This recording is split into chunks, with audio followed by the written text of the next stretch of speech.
Il est 8h25. Éric Ciotti, invité tout à l'heure de Jean-Jacques Bourdin à 8h30 pour toutes ces questions autour de la fin de vie, autour du vote sur l'Ukraine à l'Assemblée nationale. Tiens, on va en parler dans un instant du vote à l'Assemblée nationale. Le RN a dit qu'il s'abstiendra.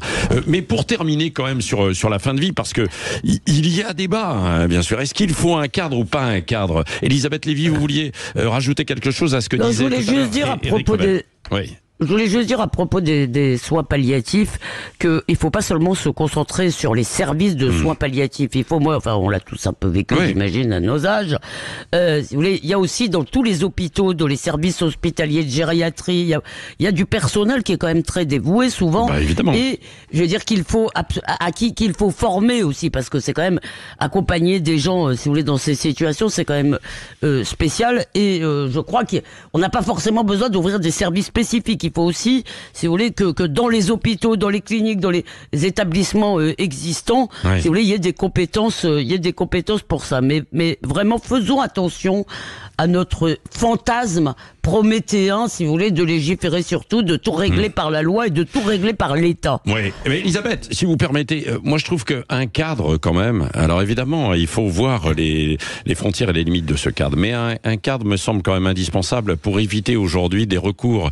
Il y a tellement, vous le voyez dans beaucoup d'affaires, des recours de la justice, parce qu'un jour, vous pouvez évidemment prendre cette décision dans le secret avec un médecin et membre d'une famille, et puis 5 ans après, vous avez un fils, une fille qui se réveille et qui dit non mais j'ai appris que le médecin avait finalement activé la mort de mon père et tout, et donc quelle suite judiciaire Il y a l'hypocrisie, c'est qu'en réalité ça se fait déjà. Bah bien sûr, ce que disait Elisabeth. Bien sûr, elle a raison. Mais justement, un peu d'hypocrisie, c'est pas mal dans la vie sociale. On n'est pas obligé. Oui, on n'est pas obligé de mettre tout sur la table. Il y a des choses qui ne doivent pas forcément se faire au grand jour. Je suis désolé. Je veux dire, oui, ça vous choque, mais c'est comme ça, je pense. Non, mais parce que après, il y a des recours devant la justice qui peuvent. Il y en a tant que ça, Patrick, vraiment. Il y en a tant que ça.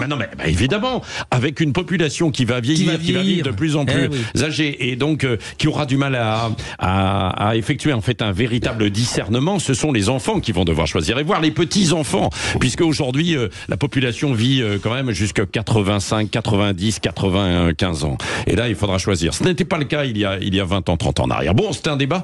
Il va y avoir un débat aussi à l'Assemblée nationale, là, sur soutien ou pas à l'Ukraine. Est-ce que c'est un piège, ce débat aujourd'hui à l'Assemblée nationale? Le RN a dit qu'il allait s'abstenir. Éric Revel. Depuis le début, vous avez bien vu, il y a des élections européennes au mois de juin, le 9 juin. Depuis le début, le président de la République essaie d'installer le face-à-face. On l'a dit au moment de la nomination de Gabriel Attal, face-à-face face à Bardella. Bon, on voit bien dans la déclaration du premier meeting de Madame Hayé que la cible, c'est évidemment le RN via la guerre d'Ukraine. Bon, je mets de côté sa comparaison avec 1938 qui est juste scandaleuse et pas du tout historique, mais on voit bien que la cible, c'est le RN. Bon, donc là, évidemment, le président de la République avait demandé un débat sans vote. C'est ça, un débat sans vote à l'Assemblée nationale. Donc, il force les oppositions à sortir du bois et à dire et à donner leur position sur l'Ukraine. Alors, est-ce que le fait de s'abstenir pour le RN serait interprété comme ce qu'a dit Madame Hayé? Vous êtes déjà les troupes russes en France, vous, les gens du RN. Quelle va être la position de LFI? Parce que eux, peut-être qu'au nom de la paix, la gauche contre la déchire, guerre, et notamment LFI. Voilà. Bon, alors c'est un piège politique, mais franchement, on aimerait parler plutôt on se dit que c'est pas à la hauteur, en fait. Voilà, on a l'impression qu'un sujet qui est important, qui est important pour l'avenir de l'Europe, qui est important sans doute aussi pour notre propre pays, et comment dire, instrumentalisé à des fins de politique politicienne. Et c'est toujours